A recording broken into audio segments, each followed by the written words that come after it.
hit injuries first. Torian had surgery this morning. I have not gotten a report yet, but like we've said, he's probably out for the year. Well, he is out for the regular season for sure. Jordan James wasn't out here. He's better, but I'd say he's, like I said the other night, he's doubtful.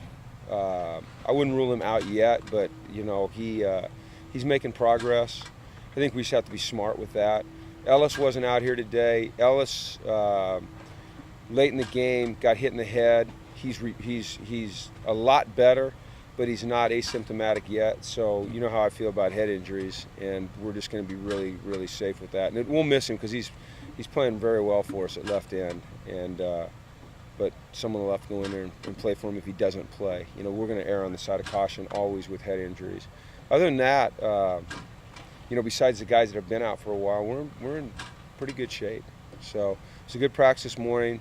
It was good to get out here yesterday and get a little bit bonus practice, although yesterday was just kind of cleaning up the Utah game.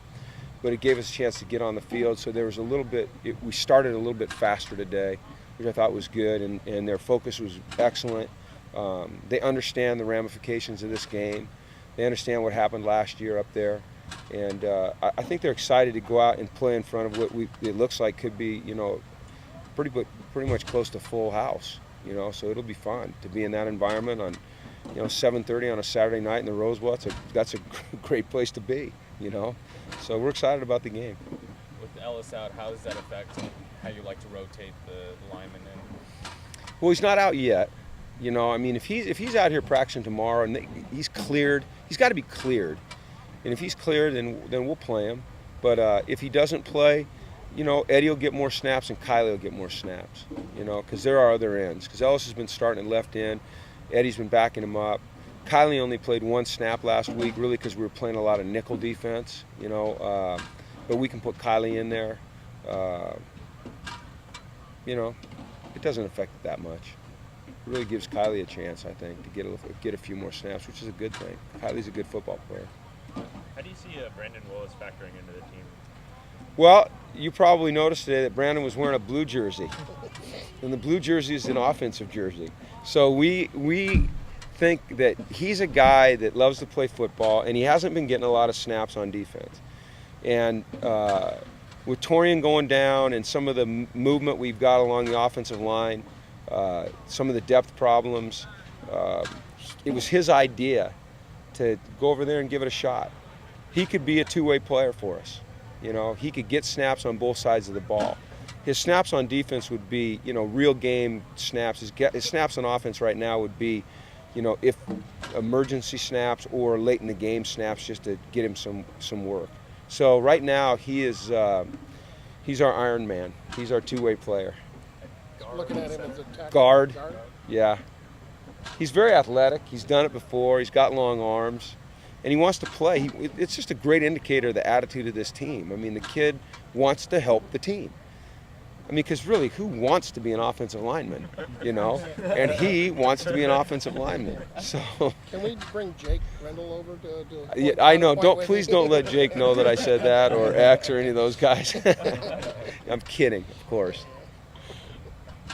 Given Cal's secondary situation, do you feel like they may go after Brett a little bit more now that you guys have a younger lineman, right? I think that's always a possibility. I think it's always something you have to be prepared for. I think when you're playing with a banged-up secondary, and I was a secondary coach forever, you really kind of take two philosophies. You're either going to just bring it all the time and make them throw it fast, or you're going to sit and cover two and help your corners. It's never that simple when you get to the game, but I think we'll be able to decipher pretty quickly what their philosophy is, but I don't know what it'll be. We have to be prepared for either. Miles is something like second in the Pac-12 and passes defended. Is he almost more of a safety playing linebacker at this point with his cover skills? No, I don't know what he is. Have you seen a linebacker that can cover have I? Similar to that? Oh, I've seen a lot. Yeah, but I coach in the NFL, So yeah, I've seen a whole bunch that can cover just like him. A whole bunch. I haven't seen an 18-year-old that can do that. So he's ready for the NFL, is what you're saying? Not yet, but he will be before too long. About 4 years from now, actually. He has some rare gifts. He really does. for a man that big to be able to move as quickly and compactly as he does and put his foot in the ground and change direction with as much power and burst as he demonstrates, it's pretty rare. And then what I think really sets him apart even more is his ball skills. You know, he can catch the ball. I mean, you see it out here every day. He makes amazing catches. You know, and the ball he caught Thursday night was behind him, and he adjusted like it was nothing, you know. Of course, I saw that when he was a 12-year-old, so no, I'm kidding. I started watching him when he was 12, so I've seen Miles, you know, grow up, and he just keeps getting better every time you watch him. Is it just a kind of unique combination you look for when you have Miles with his cover skills, and then on the other side you have, you know, Anthony Barr with his pass rushing skills? Is that kind of a perfect complement? I think it is, and then Eric Kendricks too. You know, Eric can cover, and Eric's got good hands as well. You know, he made that really nice interception the other night. It's just we've got a really good linebacking core. We've got a really good front seven. You know, I'm shocked in the way our secondary's playing. You know, I'd say our defense is pretty good right now. I mean, we haven't given up a lot of points this year, and that's the name of the game. I like the way we're playing right now on defense. You know, I really do. I like the front. I like those guys, and they're stout up there. And we're playing a lot of nickel right now because of the teams that we're playing against. But when we get in our Okie package, we're pretty stout. I know a couple of your players were asked about this yesterday, but do you think it's tough for the team to not kind of jump ahead and start thinking about the Stanford and the No, coming up? because Cal beat us 43-17 last year. They kicked our tails all over that field. That was players, coaches, that was everybody that went up there. So we are directly focused on the Cal Berkeley Bears. That's it. I mean, that's it. That's it. It's got to be it. 43-17, they whooped us. Every which way you can whoop us. So if anyone's looking ahead, I mean, no one in this building is. If they are, then they've disguised it pretty well. Knowing what happened last year, looking back on that week, is there anything you can point to that maybe would have given you a hint? Absolutely. Yeah, it started with me. You know, my job is to keep the team focused no matter what the situation is. And I did a poor job last year, in my opinion, of keeping this team focused on the task at hand. And I felt it on Friday night up there. And I started to feel it on Saturday, and it was too late. And I won't let that happen again. It was a really hard lesson to learn, but it was a great lesson to learn as well. So college football is different than the pros. You know, you can't slip up one time. You know, in the pros with 32 teams and 16 games, you know, no one goes undefeated. Or not many teams do. What, 2 have? Right, New England and the Dolphins. Yep. College football, every game is more meaningful. They're all so damn meaningful, and you can't ever get off track, ever. And I let us get off track last year in that game. I've told you guys that a lot of times, you know. I screwed it up. We've never disagreed. I know you haven't. So. Were you just looking forward last year to games after I don't Cal? know. I mean, I just know that we weren't focused the way we're supposed to be focused, and that's my job and my fault. Despite a really great start to the season so far, this team is one of the highest penalized teams in the country. How are you working on cutting down on some of those penalties? That's a great question. We brought officials out today for the first time since I've been here in the regular season. You know, we've used them intermittently during camp and during spring ball, but we're going to start having them out here on Tuesdays and Wednesdays through the year. I think their presence alone will help.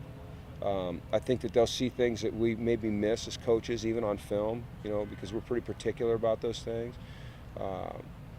We continue to stress it and emphasize it in meetings. We continue to look at them and try to figure out why. We continue to try to impress on the players the impact that they have, not only on that play, but plays that will follow in the game. I think a real good step for us today was bringing officials out here to practice, which was the first time we've done it. Is there anything you can pinpoint as to why this team has struggled so much with penalties? I think there's a number of things, but they all sound like excuses, you know, and I don't want to make excuses because we just can't have it. We're young, we play aggressively, but like I said, that's not the reason for all of them. Sometimes it's a lapse in concentration, which just isn't acceptable. So sometimes that's youth. You know, young guys have lapses in concentration. It's up to us to make sure that that doesn't happen, and we're working hard at it. We really are, and I think we'll make progress. How does it feel to know that your team is undefeated heading into your Pac-12 home opener, and like you said, having so many You know what? I don't really analyze the season like that, quite frankly. I mean, for me to stay the way I want to stay, I just have to look at it as a week-to-week proposition, just 1 week at a time, and that's Cal, and that's it. I don't look back too often. I don't look forward too often. I try to just stay present.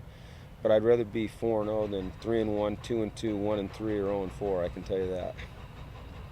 All right, thanks, guys. All right. Thanks, You good? Okay. Thanks, people.